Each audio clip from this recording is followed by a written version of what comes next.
Welcome back to the 911 Survival Guide. My name is Bret Batchelor, Training Coordinator, NCT 911. Today we're going to be talking about bridging the gap on the radio. Something that affects us and we really don't talk about enough is that difficulty of bridging the gap between dispatch and we're going to pick on you on our patrol officers. I spent more time sending calls to 5-0 than fire, so that's where we're going to focus. Whether you're sitting behind the console, driving the vehicle, we all know there's frustrations, and I think we're all on the same page, but we're not. And what happens when we get that breakdown of communication? Tensions, anger, frustration, missed details, unnecessary stress. We're just adding on things we don't know. But that's what we're going to talk about today. See if we can understand how those breakdowns happen and see how we can try to build that communication back up. So we're going to turn to understand each better, use our tools smarter, and find ways to build trust across the radio. So let's get into it. So first, we're going to kind of talk about that other perspective, this chair you're not sitting in all the time, being in someone else's shoes. So we'll start from the dispatch perspective. You're a dispatcher working a busy shift. 911 calls are stacking up. You've got welfare checks that you need to take care of at patrol units. Someone is texting 911 with some information. And is it super clear? No, it's super vague. You don't know what's going on. You have another call for service that's been dropped. CAD is not responding. You've got 5 open events. You need to update these calls and get all these information relayed, all at the same time. Now let's see the other side of the coin. Your patrol officer, you just cleared a call. Calls are stacking up. As soon as you clear, before you get a chance, you're immediately dispatched another call. As you're reading the call notes reads unknown issue, and that's it. And then before you know it, you're at your address, walking into who knows what. And you try to get out on the radio, but somebody else is stopping traffic. Maybe dispatch misses it. You get no acknowledgement. Neither side is slacking, but both sides are overwhelmed. And that's what we want to understand. We want to make sure we don't lose that patience and empathy for each other and realize the perspective of each side.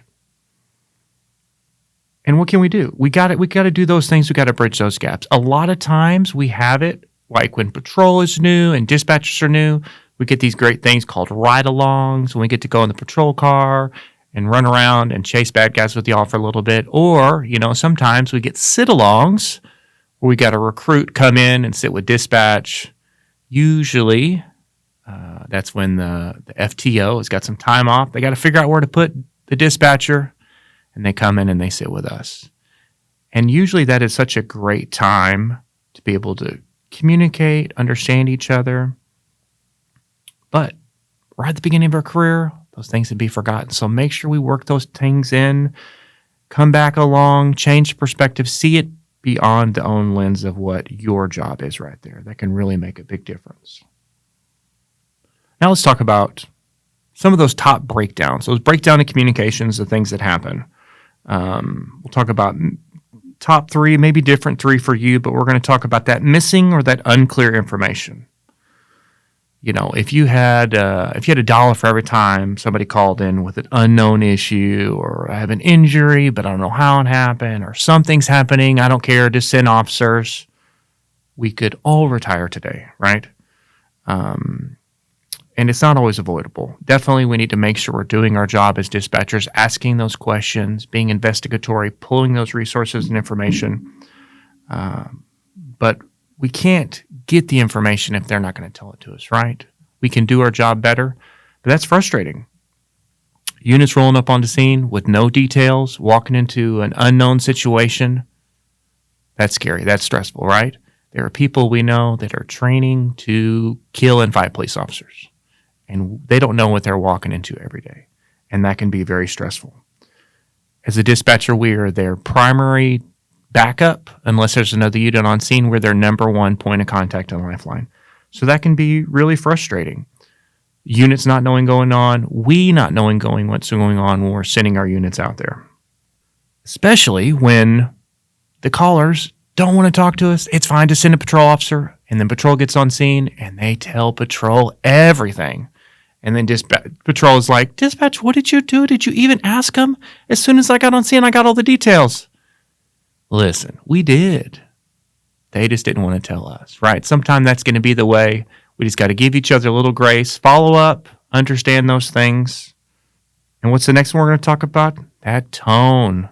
Ooh, it's not what we say, but how we say it. Huge in radio, right? We all have different tones, voices, and you can do it. So we'll talk about when you get those emergency calls in. I'd have an emergency call, imminent threat to life. We're going to tone it out. Boop. Station all units being around to an active shooter in progress. You're hyped. You're excited. Maybe too excited. Sending units. Patrol knows immediately. Okay, we've got something. We need to clear whatever going on. Dispatch is got a call for us. Versus it's maybe the 4th of July and somebody says there's shots fired, and then at the end it went psh. All right, it's fireworks. So maybe you send it out. Boop. Station 3 all units being around to an shots fired call at the firework depot, right? Just the tone of the information is so different. And as we're getting tired, we're getting stressed, we're multitasking, we're doing all these things. When we're under the headset, we're trying to do so many things at one time. We're tired. That tone can come out not the way we intend. And when our units are out there dealing with God knows what, with all kinds of situations, people come in at all corners, they're tired too. Their tone can be different. We just need to make sure we relax, be mindful of our tone, and when we hear it from our responders, when we hear it from our dispatchers, don't take it personally. After that call's cleared, you've got a relationship with them, check on them, see what's going on, how's everything going. That tone is so important. As a dispatcher, I can tell when a unit checks on scene. If they need a unit, they don't even have to ask. You can tell by that tone. That tone is so important. We listen to that. It's so important, right? Let's just assume the positive. Let's not think that they're being mean or ugly. Let's assume that positive.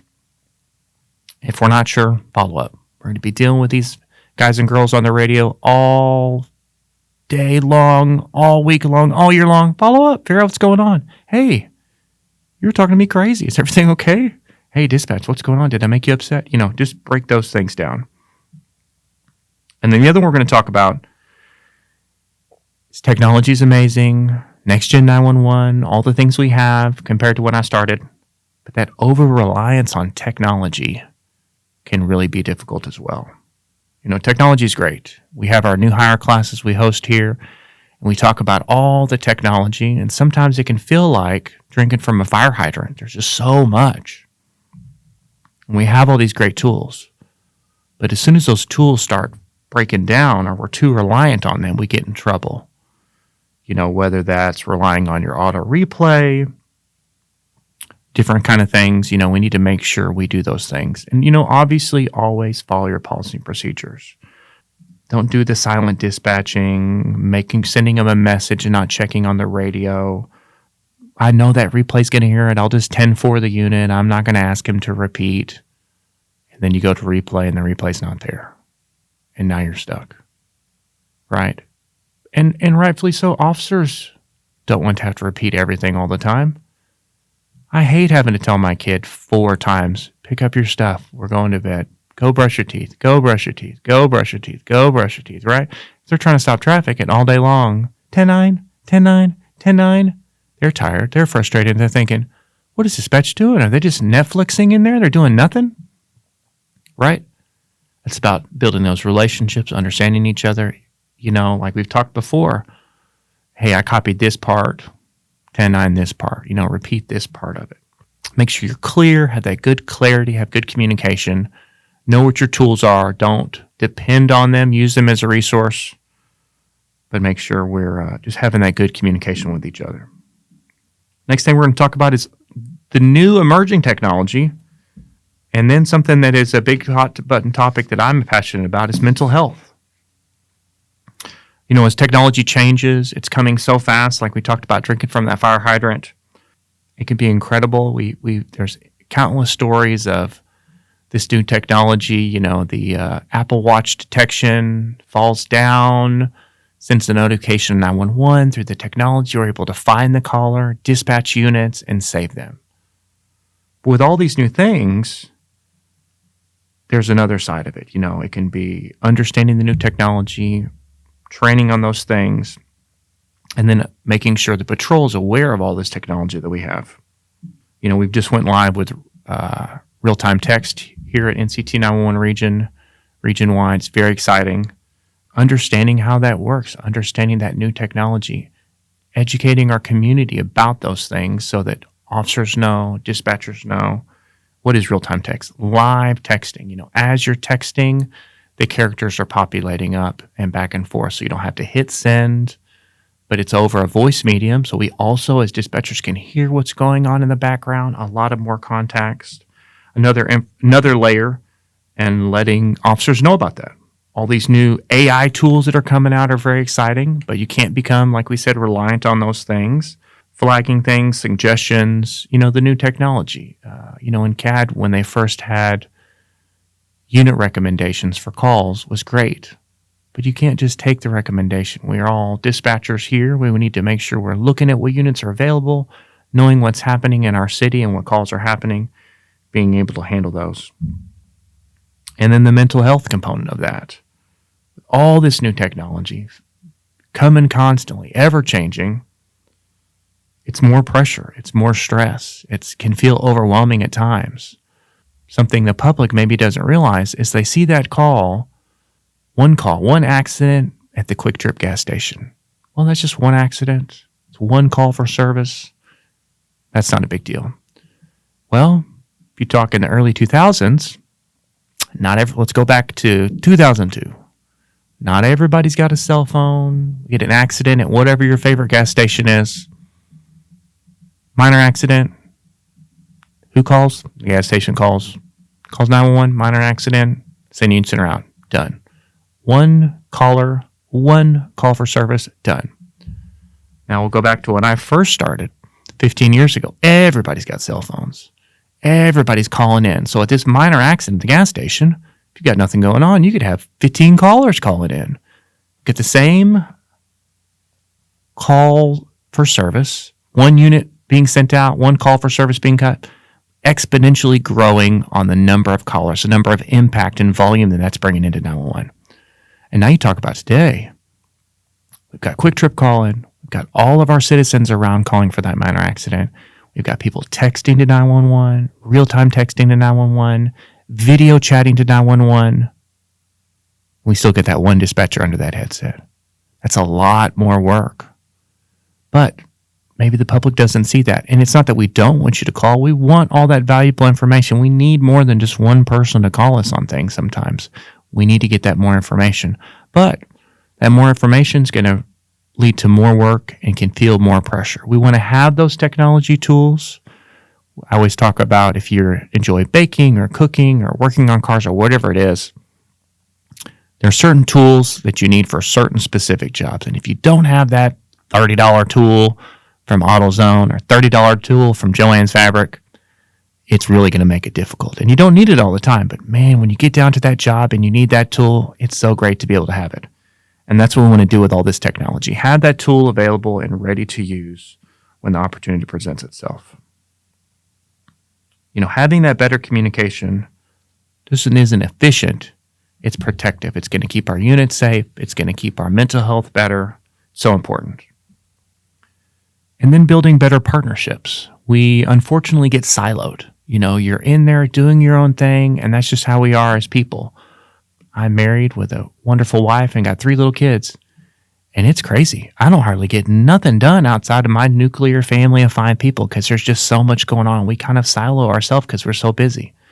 And that's what happens at public safety. We kind of hang out with our own groups.